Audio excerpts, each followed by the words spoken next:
back to the Chemist Confessions podcast. A human conversation on skincare science. Ta-da! I'm Gloria. And I'm Victoria, and today we are talking all about oily skin. That means Gloria's gonna be very, very quiet this episode. No. Still a lot of science there. But first things first, to get this thing started, what are we drinking today, Gloria? All right, guys. Please, I know no one's a explanation. fan of this, but our own cocktails are back in the house. So We're back. today, we have a Woodford Reserve whiskey mixed with what looks like a leftover bottle of carrot turmeric juice from Trader Joe's with a dash of Gatorade Zero. Yeah, and this is pure Gatorade and mixed with Woodford Reserve as well. Some of you may think that's pure poison, and you might be right. Yes. So the story goes, I was mildly curious about the carrot turmeric and made a little mixture with just the two. Victoria took a sip, was like, no. So I gave her Gatorade. So that's what we're drinking today. Yeah. So, but before we get started and get into the news, we should definitely do a brand update because we definitely have a brand update. Oh today. my god, it's a real one this time? Yes. So the Hatchery is coming back. What is the Hatchery, Gloria? The Hatchery at this point is going to be a brand new beginning again, but It's reborn it's like a phoenix out of the ashes. it's been limping along and trying to set itself on fire, but it's finally back again. Yeah. It is where we invite all of you guys to join us on a product creation journey. Yes. Long story short, we know the good actors we want to use. We know the type of product we want to build, but we're only two people with two sets of opinion when it comes to texture, some minor preferences. So that's how we did the blank slate. We had two formulas we thought were equally gentle and efficacious on our skins. So we took it to you guys, saying as baby steps, we want a gentle exfoliant, but we weren't quite sure which actives combo to hone in on. So that's also how we tested it. And this time it's finally for Mr. Reliable Gen 2. Did it, guys. We made it to this milestone. So what happens is Mr. Reliable has surprisingly garnered a lot of really loyal followers, and not surprising that it's not a good formula, but more so that moisturizers, because it can be so personal, we're honestly just really impressed that it definitely, the texture is incredibly appreciated. And that's really hard for us because that's definitely, it's not a science. It's definitely user choice. So this is when we need all of, basically anyone that's been a fan of Mr. Reliable, we want you to test these new creations. We have two that we're thinking about. Really want your take. How does it compare to the original? Also, the differences between the two formats. So it'll be really exciting to see what everyone thinks. It's just a little insight to a life of a chemist is sometimes texture is the last thing. It's kind of, it feels like the bells and whistles of a formula. So we started out with a list of active ingredients we want to use, a general idea of who we're targeting, and then towards the end you want to finesse the texture. That is the most bitchy part of a project because it's a little subjective and it's a lot of back and forth and just little things, and sometimes the tiniest things can change an end feel. There's so many days that Victoria and I have like 4 or 5 jars in front of us. We're like, yes, B is a tad more sticky than C. A little more powdery finishy. Yeah.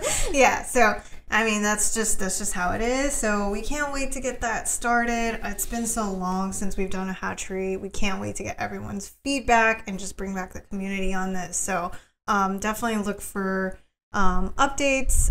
We'll be talking about it on the Instagram. Also, if you haven't subscribed to our email subscription, that's also a great way to stay on top of that news. Also, we should probably mention that when we did the hatchery last time, we had to shut it down, like in terms of the form within the day, because we had way too many people partake, and actually we can only take in like 60 individuals at a time, just because it can be very cumbersome, honestly. Know that at the time it was the two of us lovingly hand filling these samples, so there's a cap to our time. And also at the end of the day, sometimes we try to include as many people as possible. But sometimes we also have to look for people with the right criteria. As Victoria mentioned, we're looking for anyone with a spectrum of skin type, but preferably those who have used the original Miss Reliable. So keep an eye out for that study. Sounds good. And finally, we're going to end on some nice words. I love nice words. So today's nice words is about Aquafix. So Gloria, you want to give it a read? Yes. So this reviewer says, the title is, I have been using this daily for 2.5 years. What else is there to say? Literally the life of our brand. I use Aquafix morning and night all over my face, neck, chest. As a first step in my routine, I mix exfoliating acids or other actives into as well. It's soothing, hydrating, doesn't irritate my eyes, and has no fragrance. I always order 2 bottles at a time because I never want to run out of it. Please never stop making Aquafix. The only thing I wish is that there could be a refillable travel size. The one in the Travel Buddy kit doesn't last me very long. Yay! I feel like that captures everything we wanted Aquafix to do. Soothing, absolutely doesn't irritate. You know, she's clearly very concerned about products that irritate her eyes. She's mixing it with acids. It's like everything that Aquafix we envisioned it for. So awesome. Yeah, and also 2.5 years. That's about as long as Aquafix has been alive. So thank you for being a fan since the beginning. Yeah, so awesome. Thank you guys. So that's it. We're just gonna get right into the news. In the news. All right. What's going on, Victoria? So first piece of news, I do have to credit to the fiance, Adam. So he sent me this article, and it actually talks about the MLB, and they are actually taking a stance on sunscreens. So what happens is, for anyone who is not in baseball, is that they have been having a foreign substance abuse, not in terms of drugs, but actually their pitchers. Sticky stuff. Yeah, so pitchers will look to find creative ways of creating a concoction that they can rub on their fingers so that they will give them more grip. They can create more spin on the ball, just honestly up their game. So what happened is the MLB is actually banning pitchers from using sunscreen. And this is like a veteran pitcher a long time ago. I only know him because he played on the Astros. Roger Clemens did come out and talk about how now all you're gonna see is worse pitching and skin cancer. So, so I do appreciate that there is this awareness of sunscreens. But yeah, so what happens is, and I thought was fascinating, is the umps will actually check on these pitchers when the pitcher pitches the ball and the ump gets the ball and they feel like it's a little stickier than usual, they will go and check the pitcher's hands, their clothing, their hat, to see if they're actually lining it with any sort of substance. And they actually tested that usually what they're allowed to use is rosin, just rosin. But what they'll do is they'll mix rosin with sunscreen. And they found that it created a synergistic effect that will give them an additional 500 RPM on the ball. Think about how much spin they can get more with sunscreen. I want their insider list to which sunscreen adds the most stick. Yes, I was just thinking that. It's so fascinating. So anyways, today I learned, and in terms of what they advise, they say pitchers have been advised not to apply sunscreen during night games after the sun has gone down or when playing in stadiums with closed roofs. So there you go. MLB also have it out for sunscreens. Call us if you have a list of stickiest sunscreen shunned by the MLB. Yeah, so other than that, I started going hunting since now there's a lot of buzz on TikTok with beauty. There's actually some trends coming out. I don't know if Gloria's... we honestly don't do a lot of TikTok. Yeah, so for those of you who missed it, we did a joint live session with the Skin Consult. Yep. And Dr. Sajani was giving us a quick quick Q&A. And it was stuff like, what's your favorite product? What's your least favorite thing? Whatever. And then she asked ooh, where's TikTok skin trend? And we're like, we don't watch TikTok. We're so uncool. Not keeping up with the times and the children. Yeah. So I finally went hunting. I wanted to see what's going on. So one of the things is saltwater sprays. So there is a influencer. What? Yeah, so for acne. Oh. Basically, one influencer believes that when she comes out of the ocean, when she's swimming at the beach, she finds that her skin is much clearer, her acne is better, and therefore she does like her own saltwater concoction. So that's a thing. Now there is like some science on like how salt can be helpful in terms of soothing and whatnot, but in terms of an actual practice of treating acne, I wouldn't say that, but anyways. Also, I find that when I go to the beach or like go into the ocean, my skin is extra garbage afterwards. Yeah, oh yeah. And I feel like in terms of hyperpigmentation, it's so bad. Yeah. Like the acne, if you have any like fading acne on its way out, like that surface hardens, it's darker, it's just not very pleasant. By the way, fun fact, well, maybe not fun fact, we just did a controversy on sunscreen's last episode. Yeah. Salt water is also really hard to formulate for, so a lot of water resistance tests, actually it's done in fresh water. Mm-hmm. So when you go to the beach, so it's like apply more regularly than you would. Yeah, agreed. Second one, which Gloria is gonna love, is called sunscreen contouring.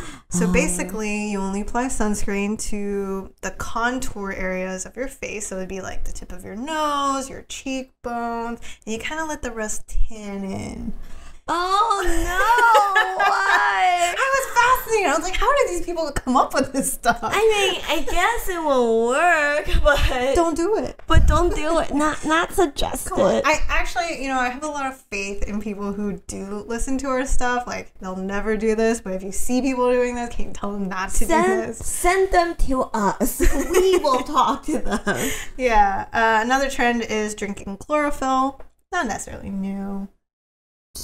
So what's the difference between drinking a chlorophyll supplement and like a spinach shake or something? I was going to ask, what's the difference between that and drinking a turmeric whiskey drink? No difference whatsoever. This is not a scientific assessment, but you know what? It's delicious. Just kidding. But yeah, so it's that's an ingredient that's trending. I'm not too sure. Also, they've noticed that there's 5 times more engagement on at-home microneedling. No. So as much as we've been talking about and how you should not do this, it is concerning that it continues to grow. And the reality too is, I just feel like we're in an industry where, I think it gets undeserved bad press in terms of like dangerous chemicals, like you get ingredients that gets thrown under the bus, unjustified. But at the same time, it's also an industry that they sell things that kind of skirts around the line of like of things that's not regulated but not necessarily super safe. Like microneedling, we've been saying since day one, this is just not something we really recommend at home. You're not gonna get the results you want, and odds of you actually damaging your skin is high. But we keep seeing new brands coming out with it. It's everywhere, and I think also because it sells. Yeah, and what's so tough is that irresponsibility in selling these microneedling and not giving proper instructions, not telling the user that like the needle's damaged after first use, and then it's just not the same activity. It's also introducing dirty bacteria, it's like that stuff, and it just, you don't hear about that, and that's what gives us a lot of fear. Don't do it. Yeah, exactly. So, and then finally, this one I try to look into, but I don't quite understand, is putting potatoes on your acne. Wait, come again? Yeah, I don't know. Maybe it's like I ran out of lemons, I ran out of cucumbers. It has potatoes. Patatas? Wait, like raw potatoes? Raw potatoes. Oh, I thought it's like mashed potatoes. Oh, that'd be what a waste of mashed potatoes. It's true. Yeah, so anyways, those are some trends on TikTok at the moment I want to share with Gloria. I am baffled, but is there a species of potato? I don't Yukon, think so. Idaho. Sweet potato, purple potato. I gotta know. No clue, but if you do know, write to us. I just really feel like if it exists, someone has tried to put it on their face before. That makes me really sad, but it's probably true. Yeah, like, I like every vegetable under the sun. Every vegetable, and also any scientific discovery that, oh God, I can probably have half an episode about this, but there's like a trend where there's maybe a raw material or a material science breakthrough where they find a new thing, and the application in, say, pharmaceuticals takes a long time, and they're like, well, what do I do with this in the meantime? Yep. They put it in skincare. That's usually how that goes. Bucky balls, aerogel, Yep. No, that's actually exactly how that goes. All right. Now it's time for actually some product launches, which we haven't had in a while. We totally get it. COVID, we faced product development challenges, operational challenges, but they're starting to all come out now. One of them is soft soap, is actually coming out with a refillable hand soap. So it's for $6. You get a refillable bottle and you get 2 tablets that's worth 2 bottles of hand soap. So I just thought it was kind of cool seeing like big players come in trying to do their part in sustainability. But what I did want to highlight about this is that sustainability is still like, we're not there yet in terms of price. So if you think about how much you pay for a soft soap little bottle, it's $1. But in order to buy this kit of 2, it's $6. So if that gives you an idea of how like we're working towards that, but it still comes at a price. Yeah. So this is, I actually remember watching a brand that proposed an idea like this on Shark Tank. Basically refillable cleaners, everything comes in tablet form. Yeah, in terms of formula, it's a great way to lower footprint. It's also a great way to lower gray water, like water waste in production and whatnot. And yeah, you know, what I find interesting is the concept of refillable bottles is it works when people have good habits with it. Yes. But then when, like, I was thinking about, I was like looking at all the tote bags that people are selling in place of in place of single-use plastic bags. Like Trader Joe's. Yeah, good ideas all around, but I can't help but wonder, like, how many of them accidentally, like, end up back in the landfill because you get them at trade shows, you get them at work, you get them here and there, and people tend to forget them, and just, you know, things like that. And also I think it was L'Oreal, they have a concept called the Forever Bottle. It's also a refillable concept. I'm thinking, like, so that means it's never gonna biodegrade, right? Like, so I totally agree. It always comes with starting with the habit, right? And I have a gripe with the whole plastic bag thing because in Cali you can't. They don't give you plastic bags, which I think is great. It does make you mindful of your use of plastic bags. But the plastic bag cost is only 10 cents, and those bags are even thicker plastic. So, like, you know, like if someone who isn't very mindful, they're like, 10 cents doesn't mean a lot to me, I'm going to buy 5 of them, and they just keep up that habit. That's like, is that really solving it? I don't know. It's hard to say, and Yeah. I feel like we as a species learning as we go, so it's good that there's movement, but yes, it's still very much a progress. Exactly. All right. Next thing, we're going to do a quick decode for Gloria. There is a launch from Organic, because there's 2 products. The first one is from Organic Pharmacy. They have a new product called the New Diamond Face Cream. So we're going to run through this really quickly. The IL, I'm going to read like maybe the top 10 ingredients. It's Rosa Damascena flower water, shea butter, glycerin, cetearyl ethyl hexanoate, sunflower seed oil, squalane, cetearyl olivate, marisol myristate, benzyl alcohol, sorbitan olivate. So that's like just within the top 10, and then you've got a lot of plant oils falling underneath. Gloria, what's your take on this New Diamond Face Cream? And we'll showcase the aisle here. Gloria has the full aisle in front of her. Just want to see where her head's at on this. So first things first, I am not sure where the name New Diamond came from. But it's a very classic, very, very, very classic cream. My first thought is it's probably more for people with dry skin, less than oily skin with butter in the second place. If you're dry and want to try a cream like this, I would suggest using a hydrating serum underneath it. With butter in the second place, and glycerin, water grabbing glycerin only in the fourth place. Probably means that glycerin is probably under 5%, probably around like 2-3%. That would be my educated guess. So yeah, definitely layer. Myrisol myristate can be a comedogenic material for some. It's not at a very high place, so I wouldn't be too worried, but overall I expect a very, very classic thick creamy film from something like this. Yeah. And then I just wanted to mention La Mer has come out with a hydrating infused emulsion. This is 1.7 ounces. Can you guess how much La Mer's infused emulsion is? And can you guess how much Organic Pharmacy's face cream is? Actually, I'm not very familiar with Organic Pharmacy's brand. It has a name that sounds like it's sold at Trader Joe's, so I'm gonna go with $20 on the cream. Okay. La Mer 1.7 ounces. I don't know hydrating infused emulsion. I don't know what the hell they're infusing with it. Emulsion, they try to make it a fancy word. It is not a fancy word. It's a function. So I'm gonna say $250. Okay, so this was all very surprising to me looking at some of the product launches. La Mer's emulsion cost $110. Oh my gosh, so reasonable. Which I am like so shocked. And I don't know if they're getting a lot of flack, but that price point I think has definitely come down compared to some of their other products. When a cleanser is $90 and an emulsion is $110, I'm like, oh, they came down in price. Yeah, they're probably starting to shift a little bit in their positioning. Maybe. We'll see. Yeah. Organic Pharmacy's cream, $400. Come again? Come again? Oh, Victoria got me good this time. Wait, what? Wow, I feel like the PR team that kind of after me for saying like, oh, with a name like that, sounds like you're sold at Trader Joe's. Not knocking Trader Joe's products. No. They have some great basics, which is honestly, that's what this ingredient list reads like. It's like, it's a basic cream.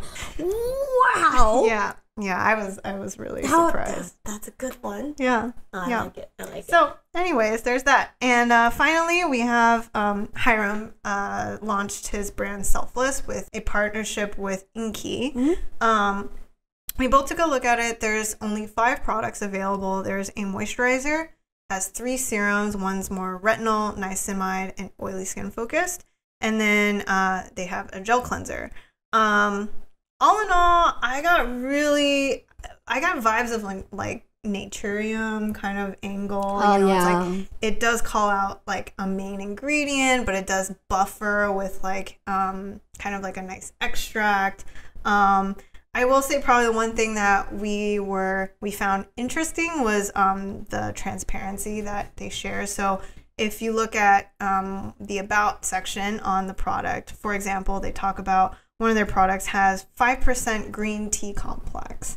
But then if you click under it, it says, but it only has 0.25% green tea stabilized by glycerin. So for us, like, I guess my question for Gloria is, how do you feel about that kind of transparency? So, I'm a little torn because I think on one hand, I think it's fair to call out that, hey, I have this extract, and we've always mentioned that as chemists, what people don't know is an extract is a complex blend, and the active level material vary far and wide in between depending on where you get the extract from. So it's great that they call it out, but at the same time, I think the way the brand phrases is super confusing. It's like, wait, what? Is it 5%, 0.25%? Yeah. So, and I also want to say, like, some of the other ingredients they call out, like, gave me a hearty chuckle, and maybe this can be a herb claim corner because some of his product, I think one has like 14.565% glycerin. Things like that, I'm kind of like, I don't think it helps. I think it seems a little confusing, but I guess valiant effort. Yeah, I think for me, I'm like kind of torn, and this is where like we're definitely in this. We're still very much learning about like transparency. I think brands are learning about transparency. And for us, like when you throw out numbers like 5% of a complex, you know, in this sense, the way we would look at transparency is we would only claim 0.25% of this green tea. And then this 5% kind of skews like the image of your formula and active. So like for instance, there was another example where they talk about the retinol they use. They use 2% of an encapsulated retinol. We really don't like that because when you say 2%, that's incredibly high. That's way over the amount that you need. At max, you need 1%. But it's 2% of a retinol complex. You're only getting 0.2% retinol. That's where like it's really hard for us in terms of education. Like when people, they understand like I need to make sure I'm getting enough, that they don't go overboard with percentages. Sometimes this can happen. So Yeah. I would say agreed, valiant effort, but just understand that sometimes this can create some confusion. Yeah, and to be fair, like Hiram's retinol, he did call out the actual percentage of the active retinol. Unlike some brands we've seen that like cause it complex and it's very confusing. And I just, anyway, and I think sometimes the word complex is complex. Like we are... Actually, it's a great way. That's a great point. Yeah, so we call our ceramide complex, use it Mr. Reliable ceramide complex because it's SK influx. Now that is a well-known complex in the skincare community. We don't call it that on our packaging because SK influx is a supplier trade name, but you know, like that's what we use and that's what we talk about. But for something like a green tea or encapsulated retinol, where there's no industry standard to what that complex is, then creates a bit of a gray area. So anyway, this is where our struggle is in terms of consumer education, and that's such a good point. We see anything that's a claim percentage as pure active, you know, and so with SK influx being a blend of skin-friendly lipids and, you know, cholesterol, all these things that are good for your skin barrier. So that's why we see that as a ceramide complex. But yeah, agreed. So anyways, just some updated news, product news for you guys. Yeah, that's it. That's it for news? That's it for the news. Oh, that Price is Right was executed so well. I like it. We got her, guys. It is time for the meats. Hold on, I'm still not over the stupid ass cream $400. Again, when you have a question about whether or not a skincare product is worth the price tag, use Gloria's metric of if you can buy a PlayStation, it probably isn't worth it. Anyway, sorry, I digress. Now we're on to the meat. It's the meat. Today we are focusing on oily skin. Also because during summer, oily skin definitely tends to be a big focus and totally feel your pain. Yes. So before we dive into it, we should mention that this isn't going to be our acne focused episode. I think a lot of them, there is a lot of overlap to oily skin and acne, but acne deserves its own episode.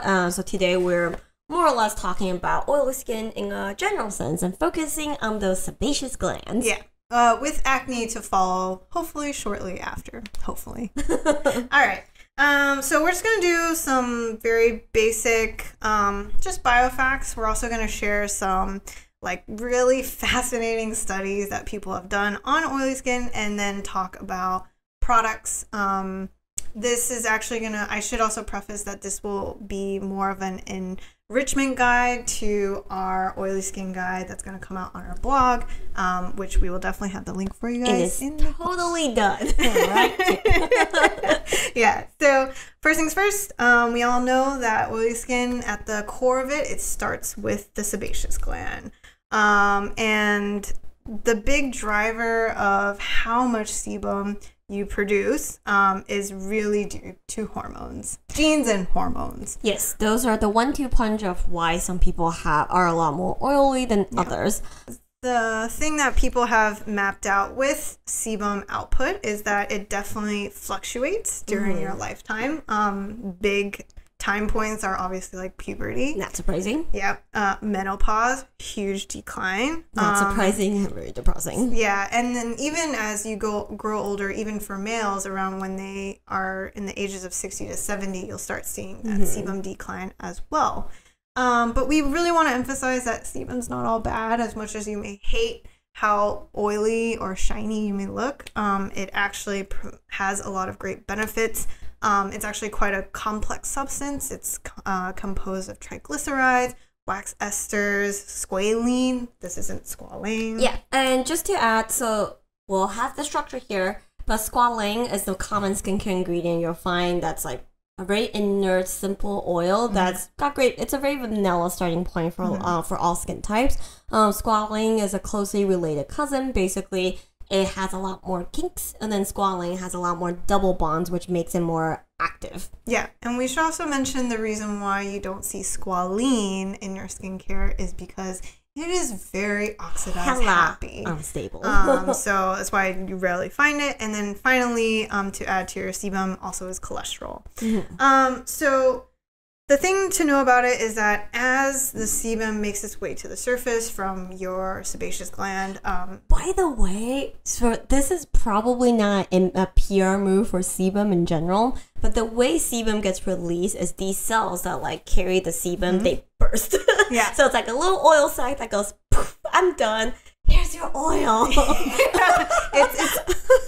It's really not very glamorous at all, but it's true. It is due to a cell. And so what you should know is that it serves as your innate AOX system.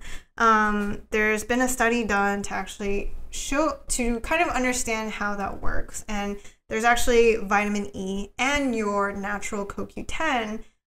They actually serve as kind of like sacrificial lambs when your skin encounters the sun. Take me instead, not me cells. Exactly. So what they did was they studied sebum that had vitamin E and CoQ10, and then sebum that are, I guess, essentially squalene without vitamin E and CoQ10.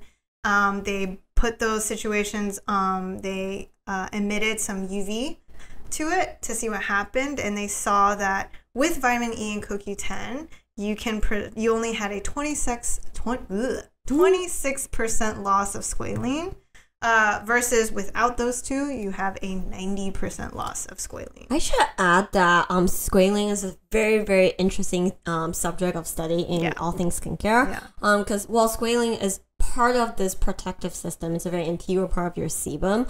Squalene peroxidation is a big topic that can lead to irritation, inflammation, is linked to aging and more severe cases of acne. So that's why it's important to have your vitamin E and CoQ10, a healthy amount of it, swimming around in your sebum.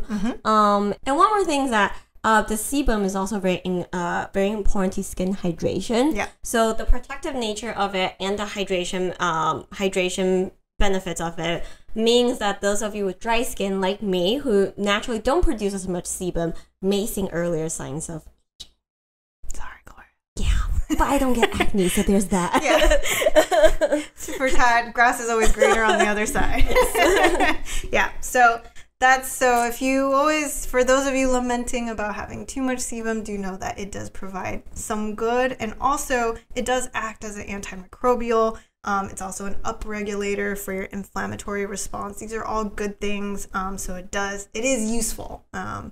And the other thing we should point out is that the location of the sebaceous gland does matter. Gloria found a cool stat on the density. This isn't surprising, and it correlates to probably your experience, but the concentration of sebaceous, or the cells that produce sebum on your skin, vary by location. On your forehead, your T-zone, it can be as dense as 900 sebaceous per square centimeter.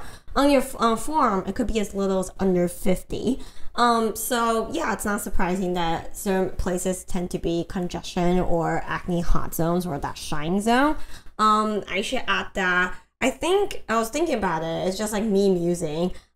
This is why I think forearm studies with antioxidants. I was just thinking I think it's a great way to look at, say, antioxidant studies, because your forearm lacks that natural sebum protection. It's probably doesn't do so hot under UV light.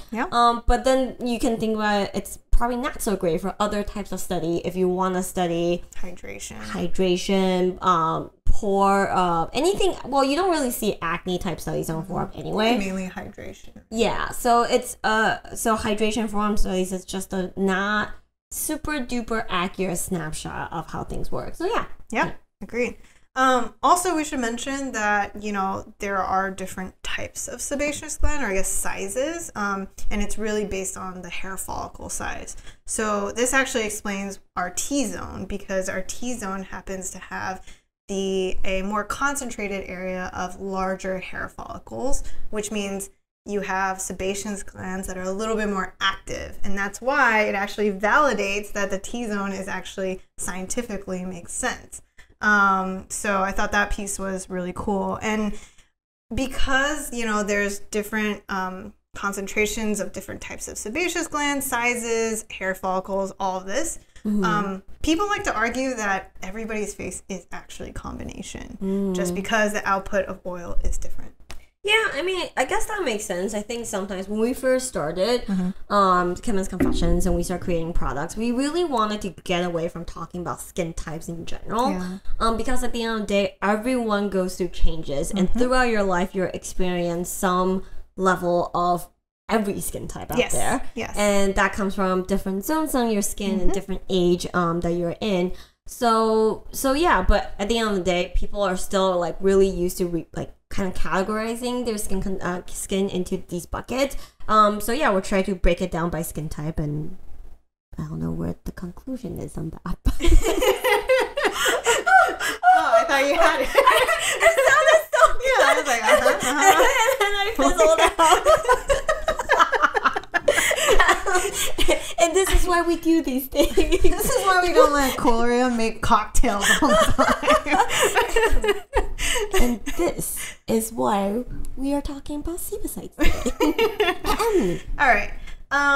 Do you want to get into hormones? Well, okay. So really quickly, as Victoria briefly mentioned, you get a spike in sebum production during puberty, not surprising, and then dips in menopause and later stages of life, also not surprising.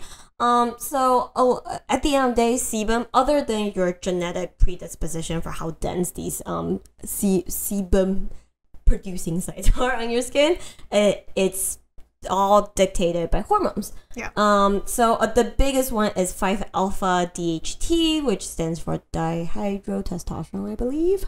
And that is produced from testosterone and the enzyme 5-alpha reductase. All very nerdy talk, really quick. But again, this is sometimes you'll hear these things being targeted by anti-oiliness skincare ingredients.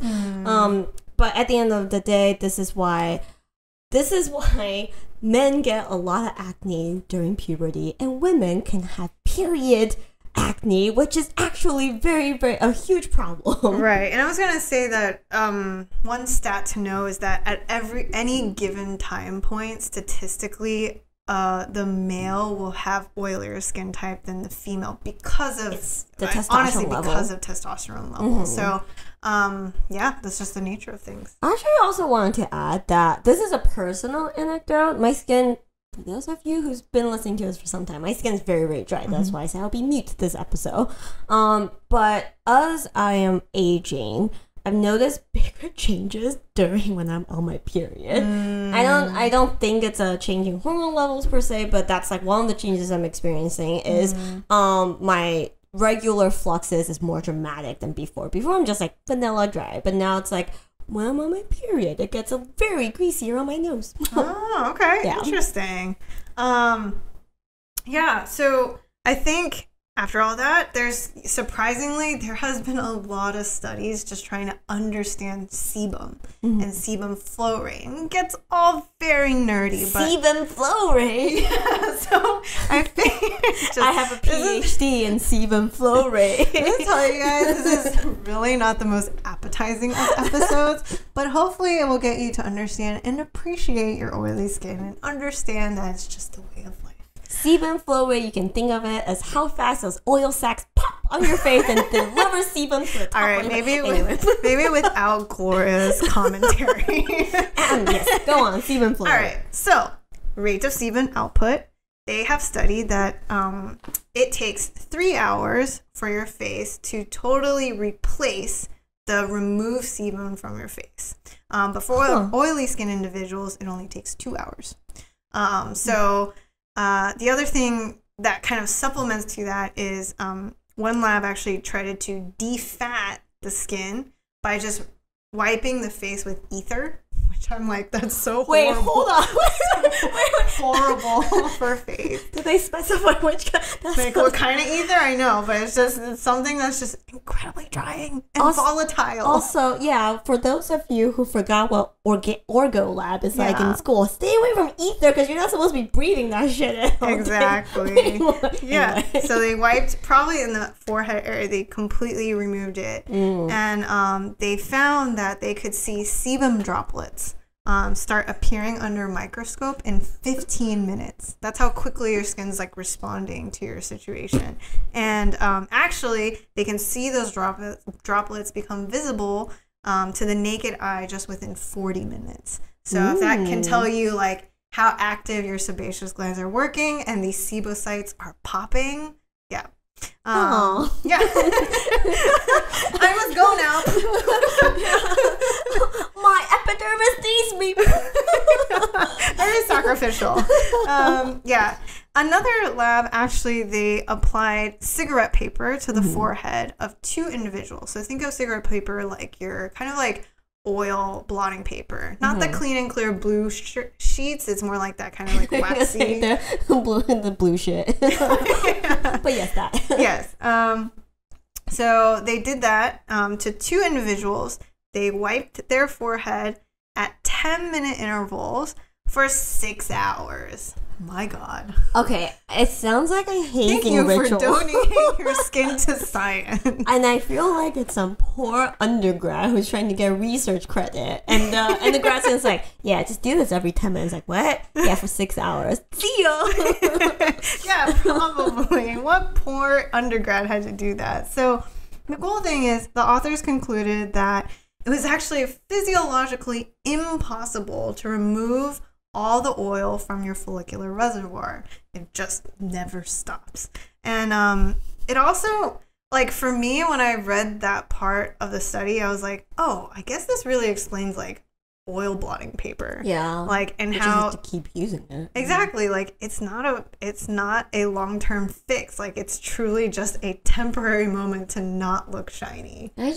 I can just picture all the sebaceous like staring oil blotting paper. It's like, not today. Yeah.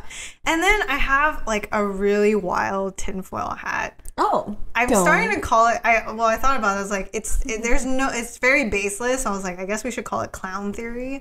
Oh, but we should get a clown hat. Damn it, miss or a clown red nose. Yeah. Next episode. So yeah, but I was thinking like, what does this mean for like oil absorbing powders, especially when they put those in moisturizers? Like, if your sebaceous glands are going to compensate for that in the long term when you stop using those moisturizers, like, not necessarily saying that it's driving the output of it, but it's clearly needing to compensate for the removal of your sebum. So yeah, I mean, if you go back to some of our earlier work, we've never been fans of sebum absorbing powder. It's putting a tiny band-aid on it. So for some people it can help, but for me personally, obviously it doesn't work very well. And then I also have some of those powders, because it absorbs sebum throughout the day, it creates a very garbage texture over time as well. Yeah. So it's actually I actually find oil blotting paper to be the least offensive of that kind of product. If you need a quick freshen up, it's not really going to disturb. You're not leaving it on, you know? Yeah. I kind of agree with that. I prefer the oil blotting because oil absorbing on your moisturizer long term, also the amount of powder put in products, especially in makeup that's supposed to be mattifying, obviously much higher. So that's where it's just like, you know, at the end of the day, all of these mattifying oil absorbing powders, just think of it more as to get you through an event and not so much like long-term care. Yeah. But yeah, anyways. All right. Another really fascinating aspect they looked at with sebum is temperature. So they actually found that there is a direct correlation between sebum excretion rate, which I'm sorry, doesn't sound very nice. Even more attractive than popping like oil blobs. Not very glamorous. It needs a whole like PR revamp. Your skin is excreting oil. You're welcome, guys. Anyway, so a direct correlation between sebum excretion rate and temperature. And we found that just with a 1 degree Celsius increase in temperature, you increase your sebum output by 10%. Yeah, so it's not in your head. When it's hot out, you are producing more oil. Yeah. And I find this interesting. I think it was a couple episodes ago when we talked about inflammaging. It's temperature or like putting putting stuff in the fridge sounds hokey, but temperature is actually one of those surprisingly well-studied factors to skin aging and now oil production. I totally agree. I was just thinking how like temperature in terms of both cooling and warming are very important. It's just an important aspect that a lot of people don't think about. And I don't know if you remember when we went to Euroclear, Angela was talking to us about like if you don't have an esthetician and you need to pop that pimple, like what you should do. And she talked about like warming the area with a heat pad or a warm cloth, and like that's exactly why. So I thought that was really cool. Also, I have another tinfoil hat theory. Oh my god, missed opportunities with actual no tinfoil hat this episode. Go on. So I feel like people have been blaming sunscreens this whole time for causing acne, when I feel like they just don't understand that when it's hot outside, that's the reason why it's causing more sebum output. The more sebum you have, the more potential for acne. So anyways, I just think that there could be a little less hate towards sunscreens causing your breakouts. Just a little bit. Well, I think that makes a lot of sense because it's all tied together. So it's like you're screwed from the beginning with or without sunscreen. So please wear your sunscreen. Exactly. So another thing that was really interesting, I'm just so fascinated by these people who have studied it to such degree. They saw that sweat can impart the look of oiliness and kind of increase the shine.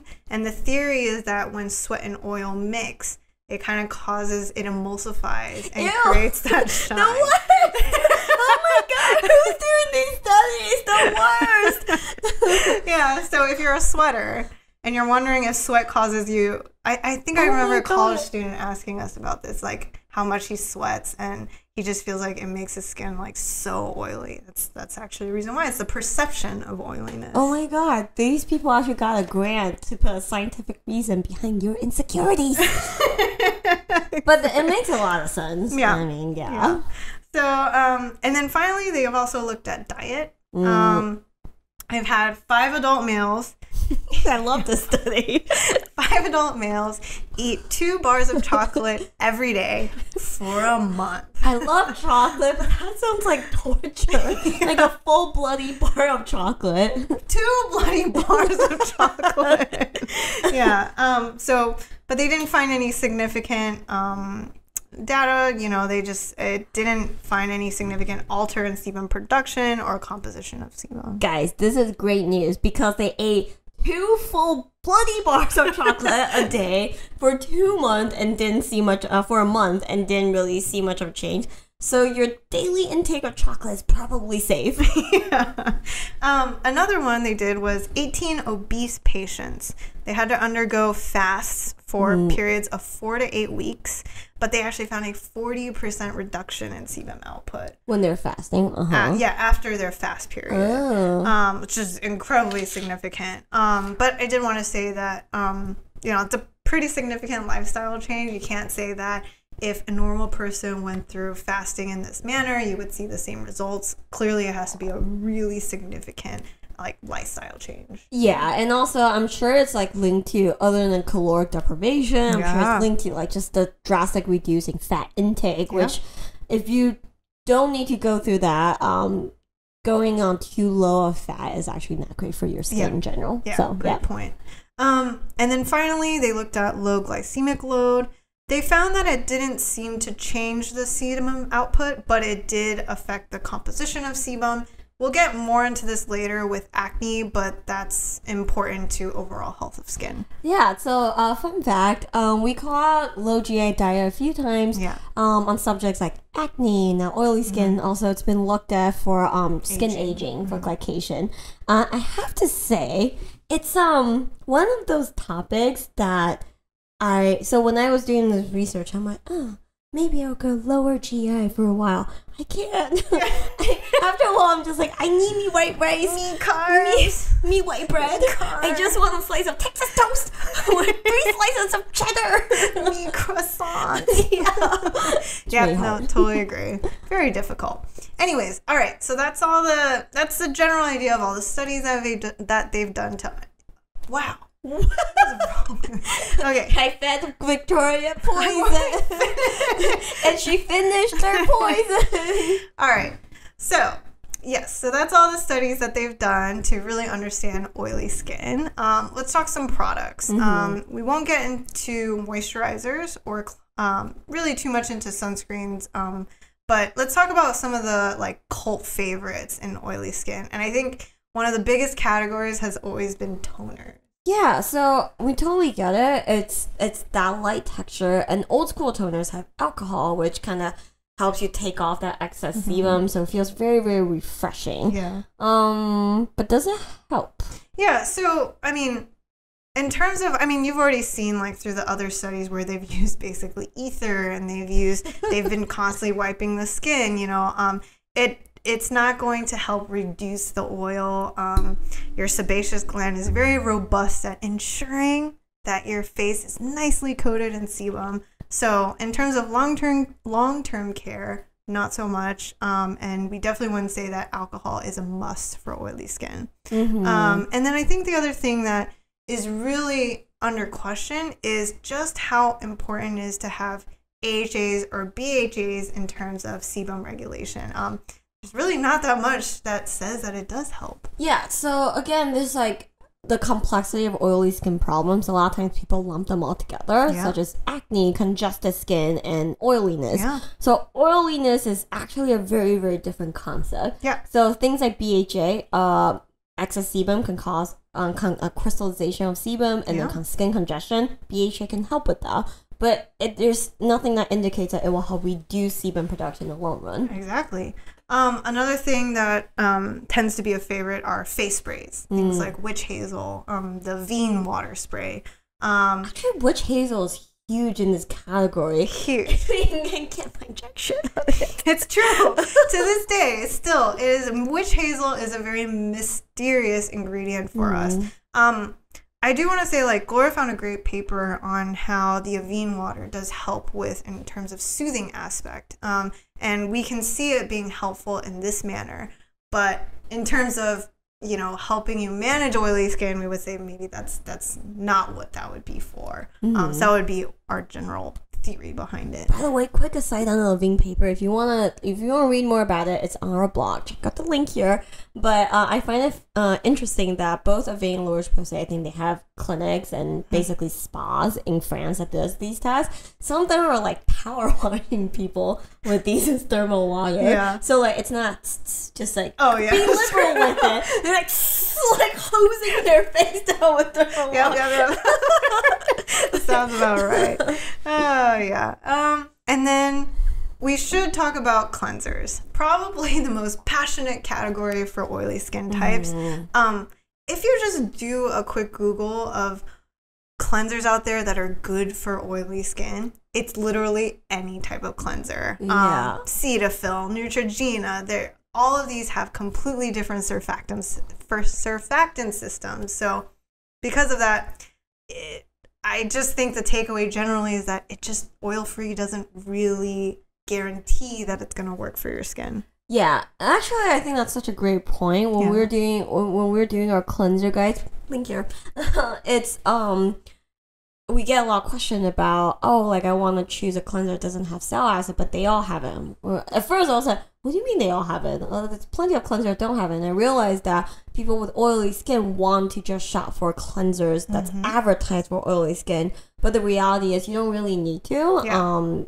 Would you say it's one of the harder things is to train out of looking for the squeaky feel? Definitely. Because I think that's the only cue you get that your face is clean. You know, and when all you want is to not be greasy, it's a positive signal for you. So I think that's incredibly hard. I think so I always say, I was trying to find an analogy for this. It's like finding your cleanser is like trying to find the perfect bra, like underwear. It's like a feeling. By the way, finding the perfect bra does not exist. I can go on for hours about how the bra industry is bullshit. It is not meant to be comfortable at all. No. I think Third Love does a great diagram breaking down different like boob shapes and stuff like that. So you're like, looking at it, be like, oh yes, I'm more like this, less like that. Ah, this should work. And you buy it, you put it on, you're like, yeah, I don't know, man. I don't feel that. I don't know. It's still a bra. Are you also convinced that your boob shape is just not of this earth? Yeah, that's how sometimes I feel. I feel like that's how like girls, most women with normal boobs will probably look in a mirror and feel like it's like this. You know,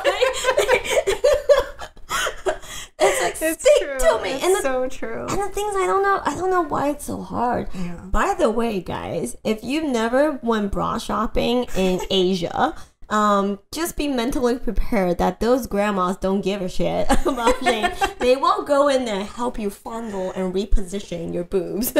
Can confirm they are they are not shy. They will, if you're not going to be ready for when they come in. And you're not going to be ready. Yeah, you're not going to be ready for when they scoop you. That hand is cold and bony. Ah, God. Yeah. So anyways, it does feel a little bit like that. It is a feeling. Elusive one. Yeah. So, but you know, I think it can be just stick with it, finding the right one. That's it. You're set. You never have to think about it ever again. So other than that, okay, finally, I think the last category we should talk about is clay masks. Honestly, it can be very helpful. There is a study. This doesn't quite just focus on clay masks. Clarisonic actually did a study with their cleansing brush and using a clay mask 2 times a week. And they did find that it helped reduce pore count and pore size. Oh, yeah, which I thought was cool. And the other thing we should mention is sometimes you'll hear pore size, but you won't hear about like sebum reduction. They are able to correlate that pore size and sebum reduction. There is a link. So I do want to like point that out there, that sometimes that's another claim you can kind of look for, and you kind of extrapolate that this can be helpful for oily skin, if that gives you any clarity. And then finally, we should talk about for clay masks, it's just helpful for your actives, right? Yeah, so Victoria mentioned the concept of defatting your face. Now, do not defat your face with ether at home, but you can do it with clay mask, because actives like AHAs and a lot of your first layer of ingredients are usually water-based. And your sebum, because it's an oil, it's going to prevent these things from really entering. In fact, if you go to an office for a more intensive chemical peel, the first step they do is wipe down your face with ethanol or acetone or something to completely degrease your face so that it can penetrate. At home, clay mask is actually wonderful for that purpose. Yeah, great. So I think just to sum up, because we threw a lot of really, just all sorts of ideas about oily skin, we should mention that oily skin doesn't mean hydrated skin. A lot of oily skin types tend to think that they absolutely do not need a moisturizer, and that's actually not true. They're not. You need to think of them kind of separately in the sense, you have your sebaceous gland doing its thing, you've got your, skin barrier doing its own thing, you also have your water components. These all need to work well, they also work together, but they're different aspects. So it's just understand that while you may be oily, you can still lack those very important water components, and that's why it does justify using, a more like watery kind of like gel cream or just water gel to help you with moisture. And then the other thing is that you probably will produce more oil if, one, you're a guy. I am not. Well, that's good.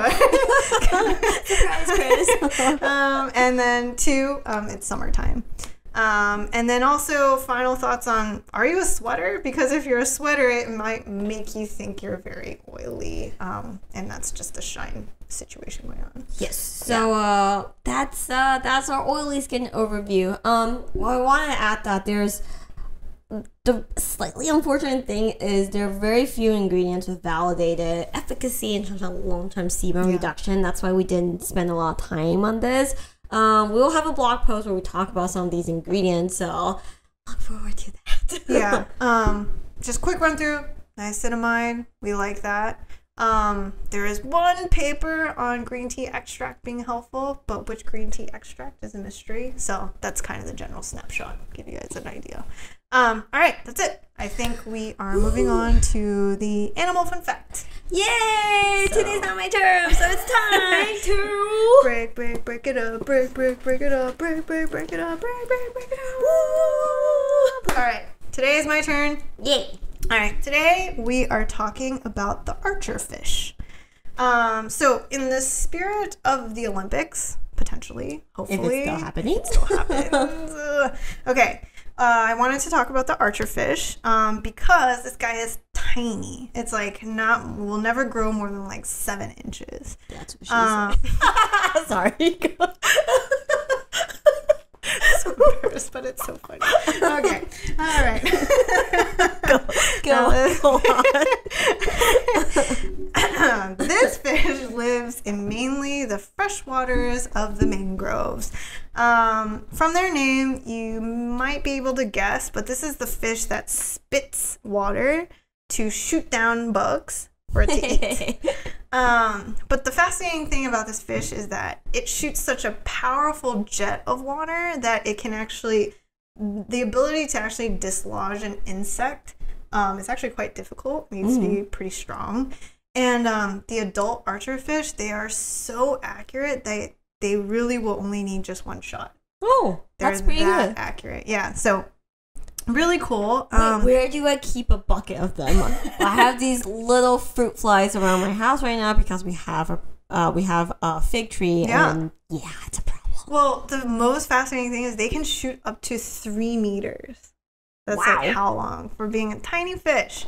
And what I learned was the fish has been studied pretty heavily because biologists realize it doesn't make sense that this fish can generate that much power shooting it. So one thing that they admired about this fish is that they're kind of like physics geniuses because they have to calculate for the water refraction of light and the bend because they're in water, right? And you're trying to aim for an insect above water. So you have to account for that when you aim. And the other thing is like they have great eyesight. They actually have to position themselves so that the target's in a specific part of the retina for accuracy.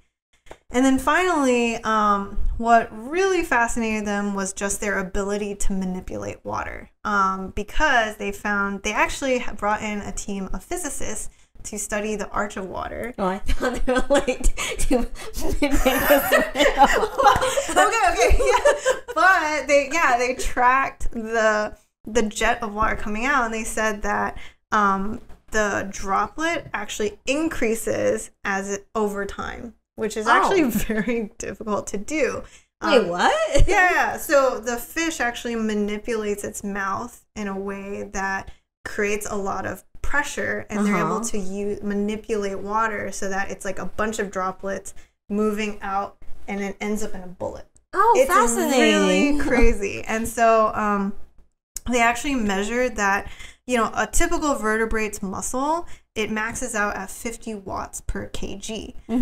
But that water droplet produces 3,000 watts per kg. So it's actually impressive. It's a bullet.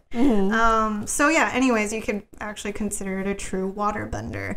And the other thing that's I thought that was kind of cute is this is actually a learned skill.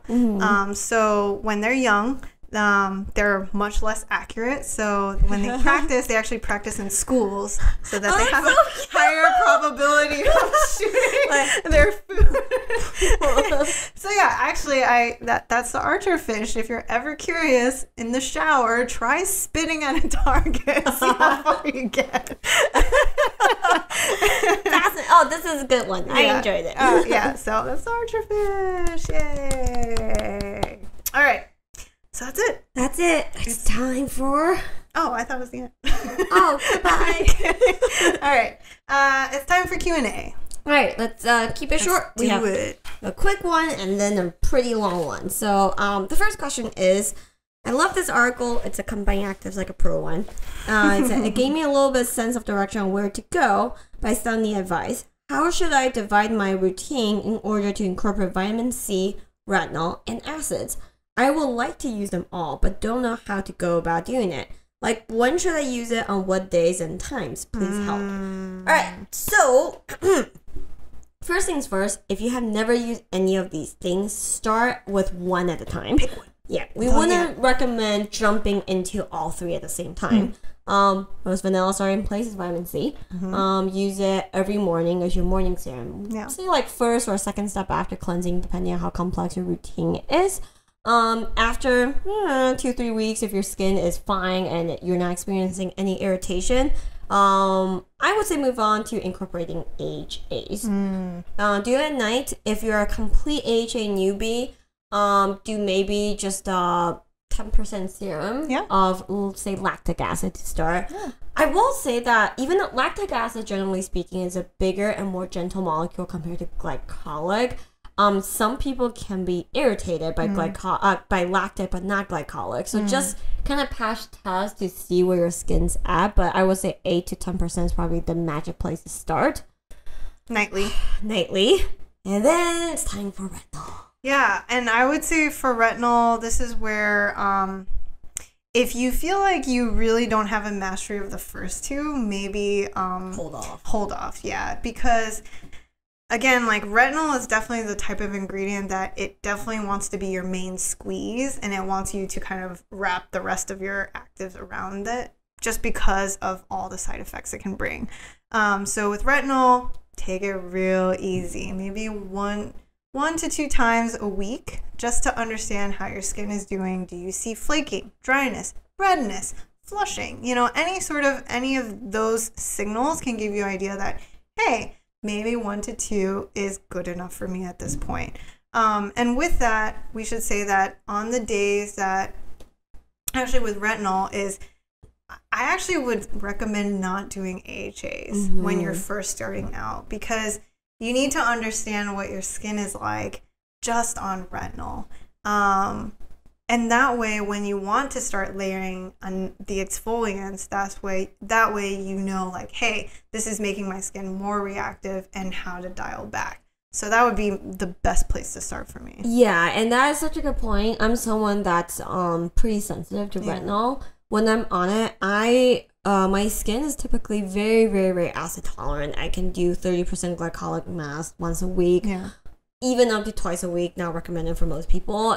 I'm fine. But when I'm on retinol, I find that my skin is much more sensitized to AHAs, and I kick back to baby steps. You know, totally agree. So yeah.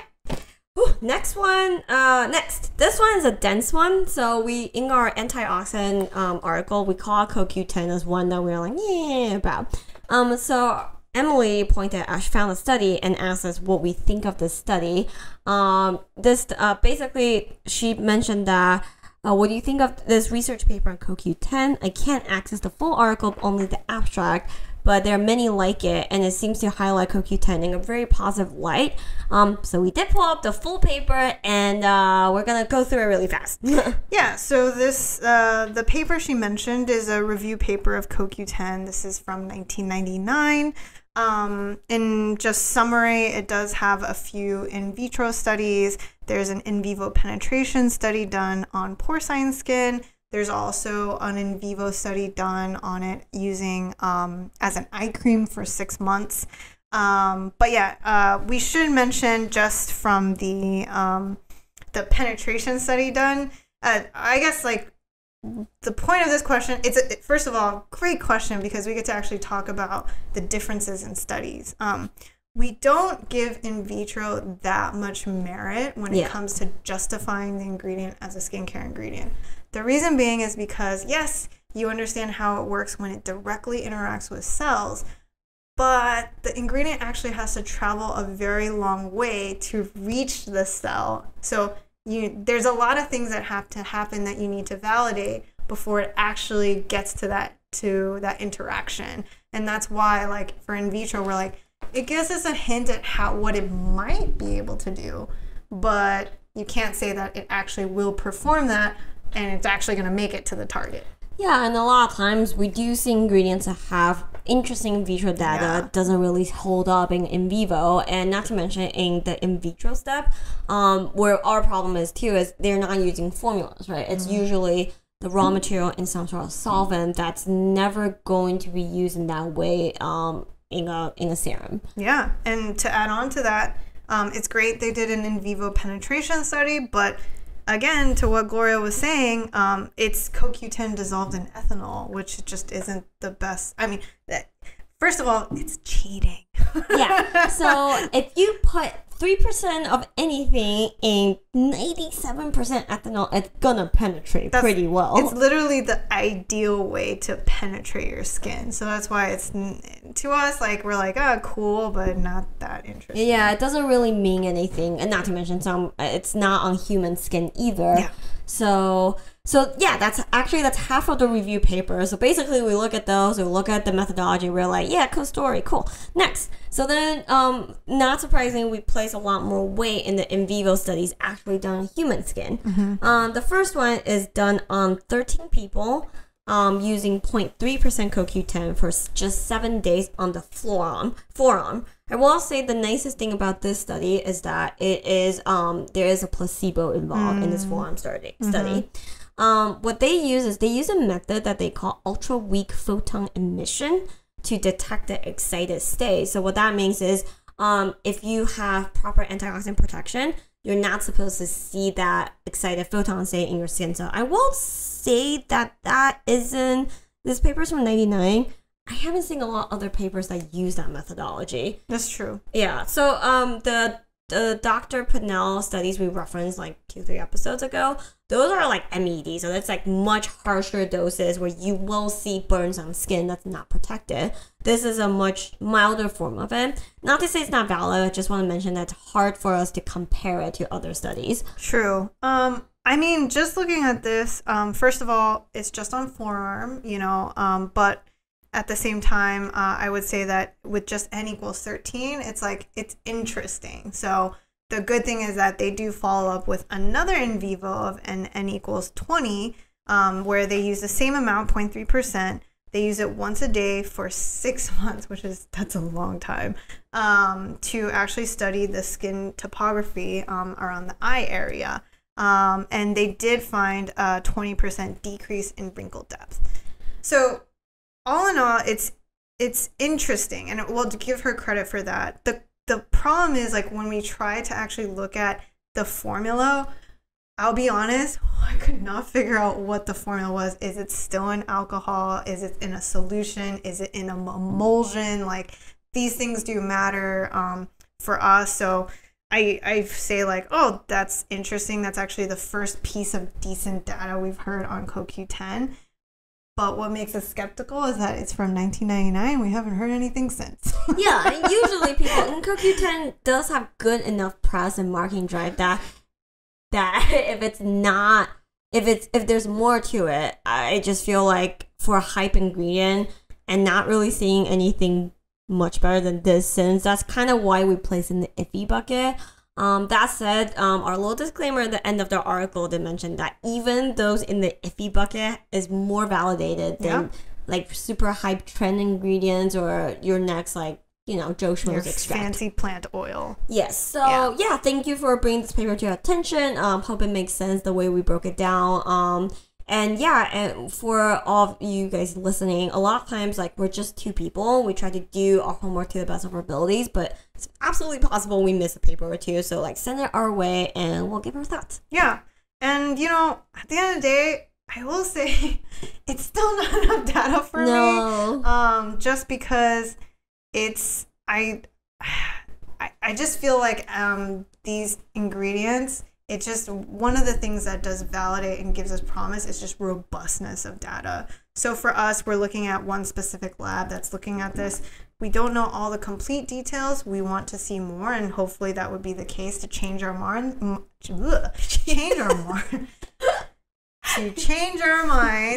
which would be great because it adds another AOX possibility to the category. So we'll definitely keep our eyes on this. So thanks, Emily, for sending this our way. Yeah. All right, so I think that wraps it up. Yay, wrap it up like a burrito. We know what's on Gloria's mind.